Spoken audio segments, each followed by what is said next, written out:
Welcome back to Tabletop Assault. I'm Ross, and today I'm going to continue my segments on analysing the Chaos Space Marine Codex.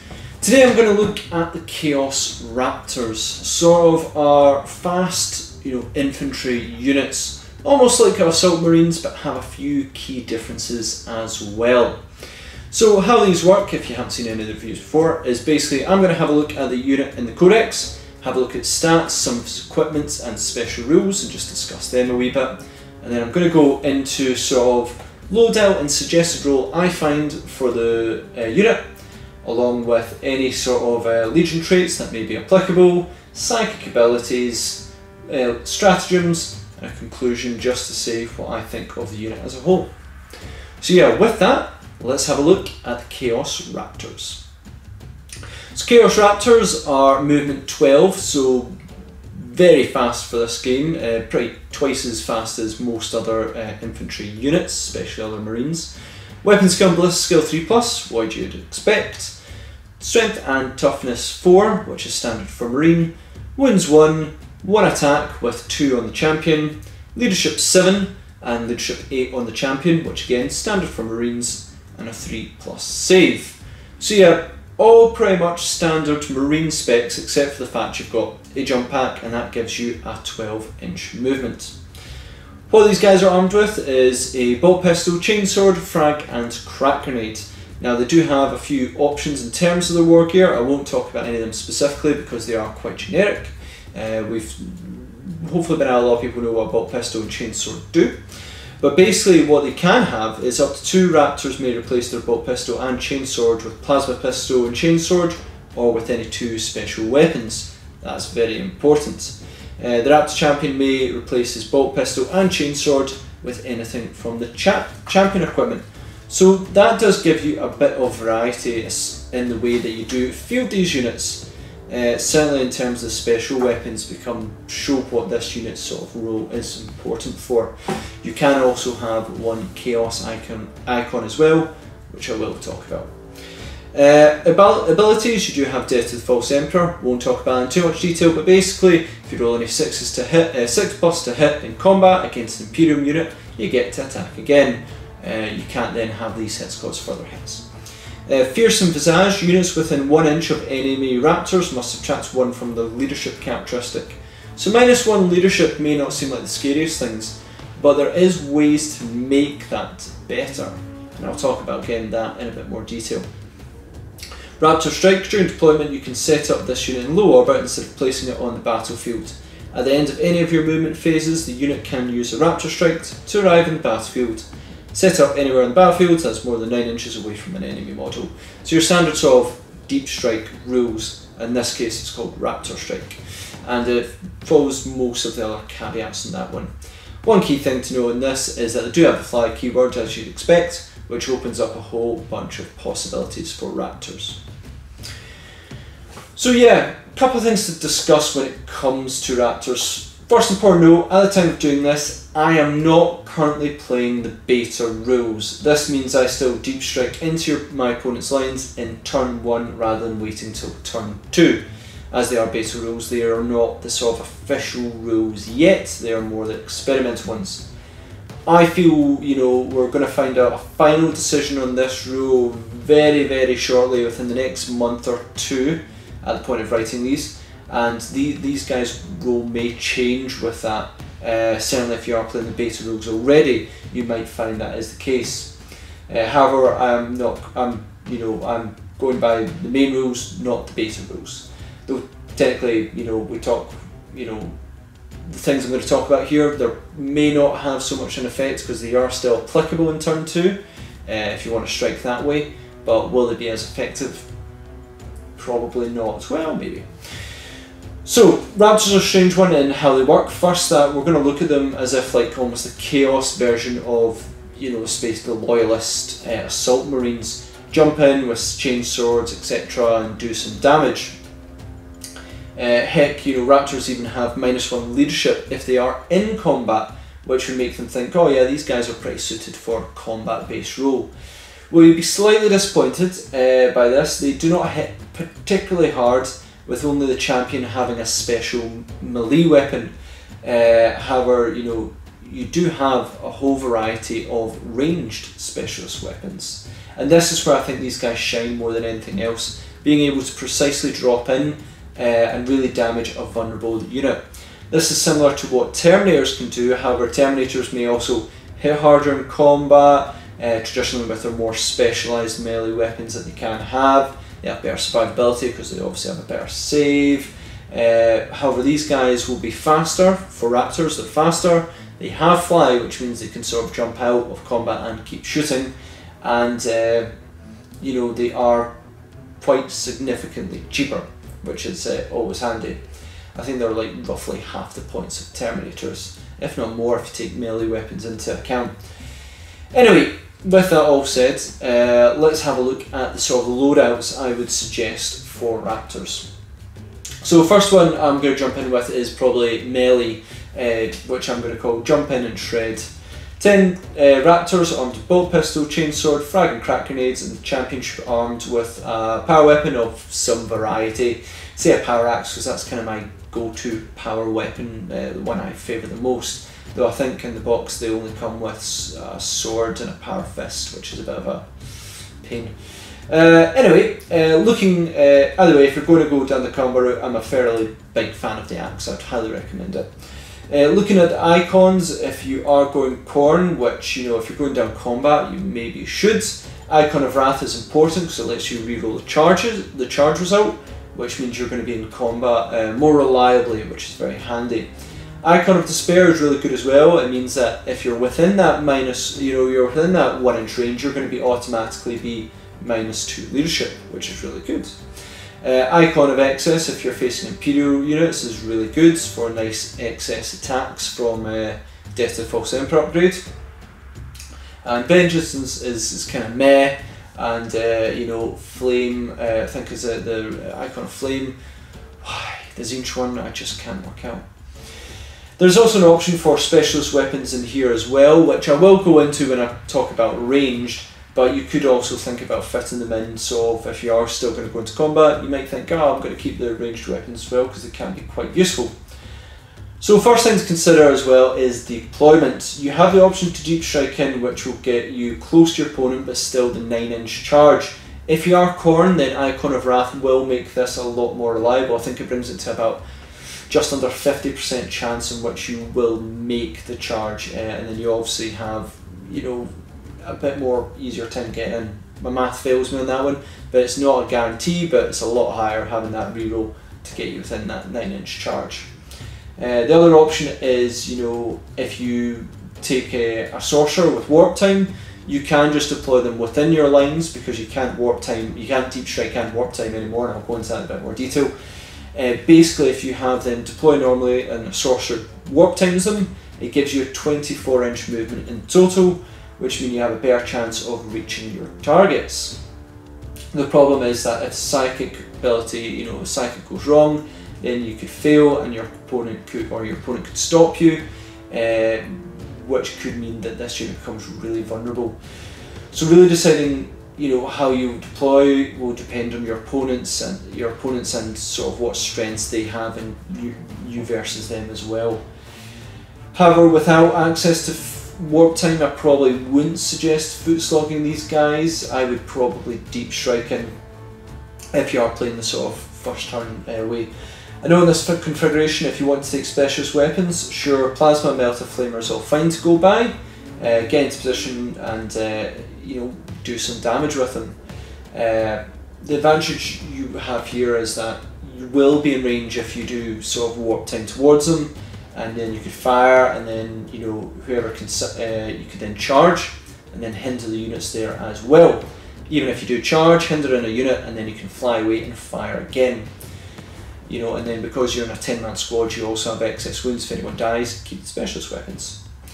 This may work well as a harassment unit. Shut down an enemy heavy weapon and artillery if your opponent deploys badly. However, with all this, your opponent is likely to punish this unit. They're not the most durable, and they may be swat away quite easily. And lastly, if you are going to combat, then Warp Talons, the more expensive maybe do the damage a little bit better, but I'll talk about them in maybe a week or two's time. So yeah, if you are going down the combat route, I would probably go with bigger squad of Raptors. If you are going to deep strike in, then take Icon of Wrath along with you, and then you'd have to be Khorne to do that. If you do have a sorcerer and you don't have any other viable targets for warp time, then yeah, warp time these guys, and you can be in range with a lot of your specialist weapons, and you could also charge a lot more reliably. Without Icon of Wrath, it can leave them quite vulnerable in the open. So this is where I find these guys to be a bit more of a shine, and that's to talk about them as a ranged unit. So the first one I'm going to talk about is Burn You with Plasma. 5-man squad with two of them armed bolt pistol, chainsword, frag and crack grenades. 2 armed with plasma gun, frag and crack grenades, and the champion armed with combi plasma, frag and crack grenades. If you're thinking about icons, I would kind of leave them, though they are cheap, so Wrath and Despair and Excess are all kind of situational, but you're kind of aiming for ranged with this, so so it's kind of not really necessary to have the icons. After all, this is about making the most precise use of your plasma. So this relies on striking into a unit you want to bring down and bring down hard.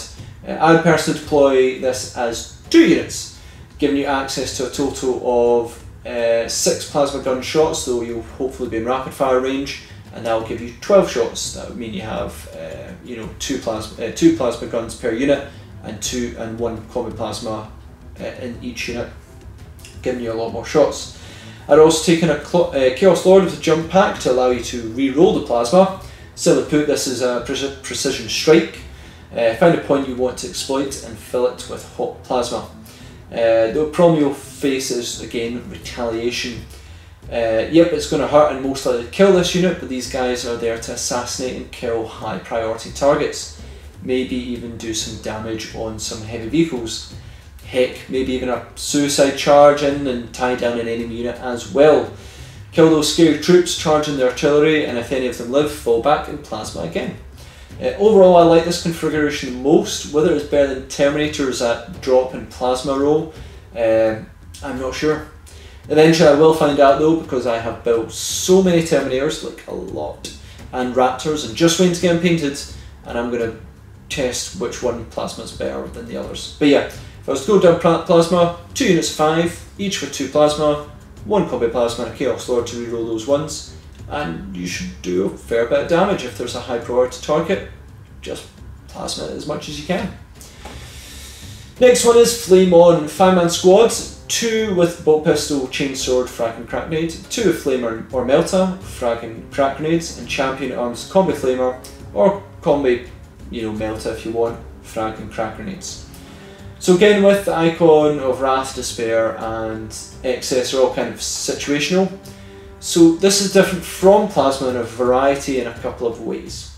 The main being is that if you deep strike in with the Flamer, you will not be in range, and as per the FAQ, you can't warp time yourself closer when you deep strike to get advantage of that Flamer, and you will not be in Melta range for the fun Melta version. You will still be in sort of normal Melta range, but not the best kind of Melta range. Still with potential 3d6 auto hits, which can certainly shatter a few units, and 3 Melta shots, this can be not bad. The best way to achieve this I find is to deploy these guys on foot, then warp time them with a sorcerer, and then have them into a position where they should be able to use their flamers and meltas at full effect. This however has a few weaknesses. One is it's not that great firepower considering how much work you might have to put into it.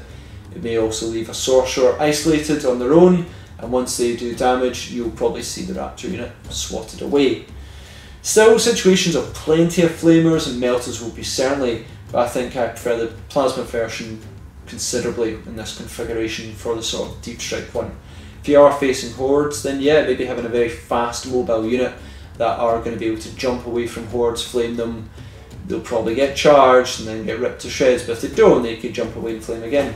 Always handy to have those 3d6 auto hits because hordes don't like them. So Legion traits. Which Legion traits are going to be most useful for Raptors? First off is Iron Warriors, Siege Lords. Enemy units attacked by this unit with this trait do not gain any bonus to saving throws in cover. In addition, you can reroll failed wound rolls for units with this trait when they target buildings. So although Raptors may seem like a close combat unit, having all the access to special weapons, ranged weapons, you want to make sure they get the most out of them, so being able to ignore cover is really handy. It will help you clear out things like Devastators, etc., who like to hunker down in cover and unleash hell. Though with armies like Harlequins and Knights not really worrying about cover too much, this becomes less helpful, but extra damage caused on other forces is kinda good. World Eaters, Butchers, Nails. When a unit with this trait makes a successful charge, you can make one additional attack with each of this unit's models in the subsequent fight phase. So with this trait, Raptors become a bit more devastating in combat. With their large threat and range, this means you have a lot more attacks. A unit of 10 with chainswords on the charge have 3 attacks apiece, and with such a rapid amount of movement, it can do pretty well. Though still may not hit pretty hard, it can work out to be a very good harassing unit. Deep strike and good movement, you can target units to either damage if they have low armor or pile into vehicles and hold them up. The extra attack just adds a bit more punch to them. Certainly pairing up with Icon of Wrath, really handy. Last is Night Lords Terror Tactics. Models in the enemy unit must subtract 1 from their leadership characteristic for each unit with this trait that is within 6 inches of theirs, to a maximum of -3. So in true Night Lord style, Night Lords seem to work well with Raptors, which is awesome. It's very easy to get that -3 with just even a single unit of Raptors. You have Terror Tactics, add on Icon of Despair. Okay, you've got to be Nurgle, but that's fine. And then their Fearsome Visage rule brings you to -3 when you are in combat. A few units deep striking and choosing a few select units can see them, basically disappear. Well, Hordes probably won't care too much about this, but some elite armies may not appreciate losing an extra 3 guys to morale. Is it reliable? Maybe not. Is it fun watching 3 more custodian models flee if they're in a bit of a bigger unit? Well, might be quite good. What I'd probably say is that it's kind of thematic, with Night Lords taking on Raptors, and I think that's kind of cool. So yeah, I really like it.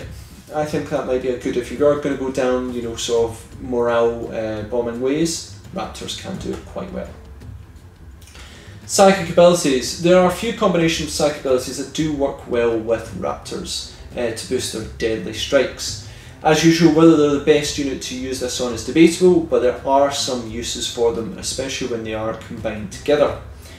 So first one is Prescience, Warp Charge 7. If manifested, select a Heretic Stash unit within 18 inches of the Psyker. You can add 1 to hit rolls made for that unit until the start of the next Psychic phase. The advantage of this is kind of twofold. The obvious one being is Deep Strike into position and unleash said Plasma Fire in rapid fire range without the fear of supercharging and frying yourself. Also, you are hitting people more reliable. Next, if you do decide to then charge, your combat attacks will also be more reliable. However, this feels like a sort of jack of all trades, master of none sometimes unit. You are going to hit hard with them, but there are some units where if you add in +1 to hit, it is going to pay off dividends. So although you will get it both in the shooting phase and partly in the fight phase, there may be other units who benefit from this a wee bit as well. However, there is other things to take into consideration. Death Hex, Warp Charge 8. If manifested, select a visible unit within 12 inches of the Psyker. Until the start of the next Psychic phase, that unit cannot take invul saves. So this works really well with Prescience. Find a unit with an impressive invul, deep strike in, remove the invul and unleash the Plasma Fire with their much better AP. With less risk from Prescience, paired with stratagems, this can be reliable damage even on some of the heavier vehicles out there. However, depending if you do have Death Hex and it does fail, it can leave you in a very vulnerable position with your Raptors. Also, if beta rules become official, this becomes less desirable because you have to wait till turn 2 to Deep Strike, but we should see soon enough if this sort of strategy works. Warp Time, Warp Charge 6. If manifested, pick a Heretic Stash unit within 3 inches of the Psyker. That unit can move as if it was the movement phase. So you cannot use warp time on a unit more than once per second phase as well. So warp time used to be important for this unit to deep strike in. Go in large, you know, find deep strike, you know, find a unit that's vulnerable, flame them, charge in without any risk of failing, and you know, hinder a unit quite badly. The one thing I'd say is, you know, Raptors would be, you know, viable for this. However, after the FAQ, you know, this is simply not possible to use warp time after you have deep striked in. It's no longer allowed. However, you can still use warp time if the unit has set up normally, being able to move 12 inches, cast warp time on Raptors, move again, will move them into a threat range of a whole bunch of targets, and arguably put other weapons such as I said, flamers and melters into a threat range which deep strike could never do in the turn that they arrive. Ultimately, mobility and making weapons more dangerous makes Raptors a viable target for these psychic abilities, but still, compared to others, is debatable. I feel if you do combine said, you know, Death Hex and Prescience, you do get a much more deadlier drop. Combine a Chaos Lord, and yeah, it's a bit expensive, but those plasma weapons are next to none not gonna fail if you get all your psychic abilities off. So next up is stratagems. Let's start off with the one I'm always going to talk about, Veterans of the Long War. Costs 1 command point. Use a stratagem when a Heretic Stars infantry or biker unit is selected to attack in a shooting or fight phase, excluding units from Renegade chapters. You can add 1 to all wound rolls made for the unit until the end of the phase. Once again, we talk about this stratagem. Augmenting to wound rolls are rarer in this game than hit rolls, so having 1 extra to wound is really good. This will be really good for units in various parts of the game, and I think this will be the biggest advantage to Raptors in the shooting phase, bringing Plasma, Flamer or Melta into a much more reliable damage. In fight phase, you may have a large unit and it may go well, but without AP on the combat attacks, it may not be that ideal. Next one is Endless Cacophony, Slanesh only. 2 command points. Use a stratagem at the end of your shooting phase, select a Heretic Star Slanesh infantry or biker unit. That unit can immediately shoot again. As a possible strike unit, being able to shoot again is a great advantage. Activate Veterans of the Long War, activate other psychic abilities can make this a fairly reliable damaging unit. Possibly assassinate a key character or unit that has been left quite vulnerable. So you can see at the end there, you know, adding in stratagems, psychic abilities can bring to Raptors quite well. And also I do like the Fearsome Visage ability. Being able to be -3 leadership with just 1 unit is pretty awesome in itself. So guys, how this unit will fare after the beta rules are, you know, moved on to more official and finalised rules, which I think we'll find out in about a month's time, give or take, will be very interesting. Delaying them a turn may cost you heavily for the damage that they can cause. However, I do remember a time in this game where I'm pretty sure you could only like deep strike in turn 2 or less. Pretty sure that was quite a few editions had that rule, so I think it was only in 8 that we were now so used to deep striking turn 1 that going back to 2 is now just, we can't fathom it. But it will change these guys significantly, as with a lot of deep striking armies, if they do have to wait a turn before they can unleash into enemies' lines. Either way, at the moment of writing this, my preferred way to run them is a 5-man squad, 2 plasma guns and a combi plasma, and a second unit as well, along with a Chaos Lord to deep strike into the enemy's lines, maybe with a sorcerer, you know, to give, you know, gives you basically cheap unit to put into precision strike, you know, and cause that bit of damage. It's a bit cheaper than say Terminators, and save you some points. With plenty of buffs and deadly weapons, should be pretty good. Are Raptors the most competitive? Maybe not, but still have their uses. Plus I really like the models, and I'm a huge Night Lords fan, like I really do like some of the Night Lord stuff, so hopefully with my recent additions we will see plenty more uses of Raptors and various other fast units.